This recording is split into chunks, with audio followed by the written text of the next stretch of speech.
Welcome. In this video, I'll show you how to delete a conversation on Discord. Right? If you found this video helpful, please leave a like and subscribe to the channel for more such tutorials.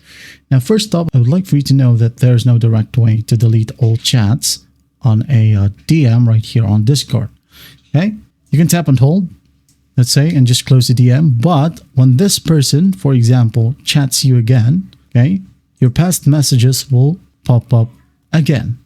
All right, let's say, for example, you delete or close the DM right here. And then when you block the person right here, you go ahead over to its profile or to their profile, tap the three dots and block the user.